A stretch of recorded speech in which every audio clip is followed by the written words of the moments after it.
Hi viewers, আসসালামু আলাইকুম। সোনিয়াস কিচেনের পক্ষ থেকে সবাইকে স্বাগতম। আজকের আয়োজন রমজান স্পেশাল ডিম বেগুনি। রমজান মাসে আমরা সবাই কম বেশি এরকম বেগুনি খেয়ে থাকি। আমরা যারা বেগুনি খুব পছন্দ করি তাদের জন্য আমার আজকের এই রেসিপিটি। ভিডিওটি স্কিপ না করে পুরোটা দেখার অনুরোধ রইল। আর যারা আমাদের চ্যানেলটিতে নতুন দর্শক তারা আমাদের চ্যানেলটিকে সাবস্ক্রাইব করে পাশে থাকা বেল আইকনটি প্রেস করে দিন। আর যারা অলরেডি করে ফেলেছেন তাদেরকে অসংখ্য ধন্যবাদ।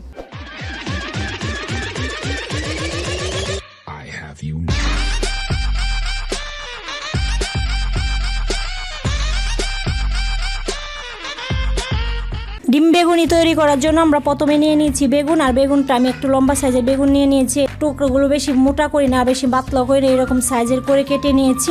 এবার বেগুনগুলোকে এক সাইড করে রেখে আমি বেসনের একটা ব্যাটার তৈরি করে নেব। বেসনের ব্যাটারের জন্য আমি নিয়ে নিয়েছি এখানে 1 কাপ পরিমাণ বেসন। আর এর সাথে আমি দিয়ে দিব কিছুটা চাউলের গুঁড়ো। চাউলের গুঁড়োর জন্য বেগুনিটা ক্রিস্পি হবে, এজন্য আমি চাউলের গুঁড়ো নিয়ে নিয়েছি। এবার এর সাথে দিয়ে দেবো আমি বেকিং সোডা। বেকিং সোডা যদি আপনাদের কাছে না থাকে সমস্যা নেই, আপনারা চাইলে খাবার সোডা দিতে পারেন। আধা চামচ পেঁয়াজ বাটা, আধা চামচ রসুন বাটা, আধা চামচ আদা বাটা। আদা রসুনের পেস্ট দেওয়াতে বেসনের ফ্লেভারটা অনেকটা সুন্দর হবে আর বেগুনিটা খেতেও খুব মজাদার হবে। দিয়ে দিব পরিমাণ মতো লবণ। এবার এর সাথে দিয়ে দিব আমি আধা চা চামচ হলুদের গুঁড়ো আর আধা চা চামচ মরিচের গুঁড়ো। হলুদের গুঁড়োটা দিয়েছি আমি, এখানে কোনো ফুড কালার ব্যবহার করব না। আর মরিচটা দেওয়া হচ্ছে যে একটু ঝালের জন্য, যেহেতু আমি বেগুনিতে আস্তা কোনো মরিচ দিতে পারতেছি না, এই জন্য আমি একটু শুকনো মরিচের গুঁড়ো দিয়ে দিয়েছি। আর হলুদটা আমার বেগুনিটার কালারটা সুন্দর করবে, এই জন্য আমি একটু হলুদ দিয়ে দিয়েছি। এবার এই সবগুলোকে আমি একসাথে মিশিয়ে নিব আর আস্তে আস্তে করে একটু একটু করে পানি দেব, দিয়ে সুন্দর একটা ব্যাটার তৈরি করে নেব।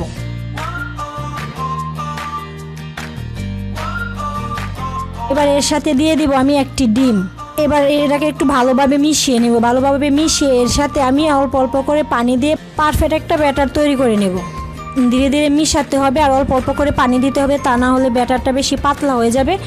আর ব্যাটারটা যদি বেশি পাতলা হয়ে যায় তাহলে বেগুনিগুলো দিতে খুব অসুবিধা হবে আর বেগুনিগুলো তেমনভাবে ফুলবে না। যদি বেশি গাঢ় হয় তাহলে বেগুনিগুলো সুন্দর আসবে না। এবার এর সাথে দিয়ে দিব 1 চা চামচ গরম মশলার গুঁড়ো।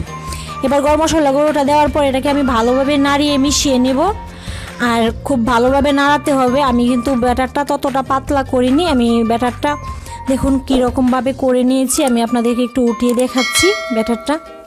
আমাদের ব্যাটারটা তৈরি হয়ে গেছে। এবার আমরা চলে যাব দ্বিতীয় স্টেপে। চুলায় চলে এসেছি আমরা। চুলায় একটি প্যান বসিয়ে দিয়েছি, এতে আমরা কিছুটা তেল দিয়ে দিয়েছি। অলরেডি আমাদের তেলটা গরম হয়ে গেছে। এবার আমি বেগুনগুলো দিয়ে দিব। আর বেগুনগুলো আমি আগেই 10 মিনিট লবণ পানিতে চুবিয়ে রেখেছিলাম যাতে বেগুনগুলো একটু নরম হয়ে যায়, এই জন্য তাড়াতাড়ি যেন সিদ্ধ হয়ে যায়। বেগুনগুলো ব্যাটারে চুবিয়ে তেলে দিয়ে দিব।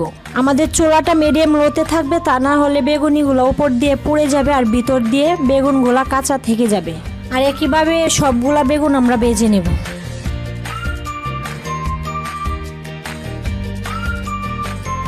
বেগুনিগুলা হয়ে গেছে। এবার এটা থেকে আমি তেলগুলো ঝরিয়ে বেগুনিগুলা উঠিয়ে নেব। আর এক এক করে সবগুলো বেগুনি আমি এরকমভাবে তৈরি করে নেব।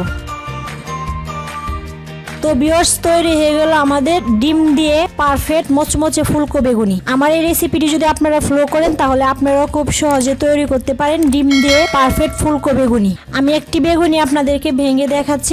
আমাদের বেগুনিটা কতটা মচমচা হয়েছে এটা আমি আপনাদেরকে একটু দেখিয়ে দিচ্ছি। এরকম করে বেগুনি তৈরি করে আপনারা 2-3 ঘন্টা সংরক্ষণ করে রাখতে পারেন।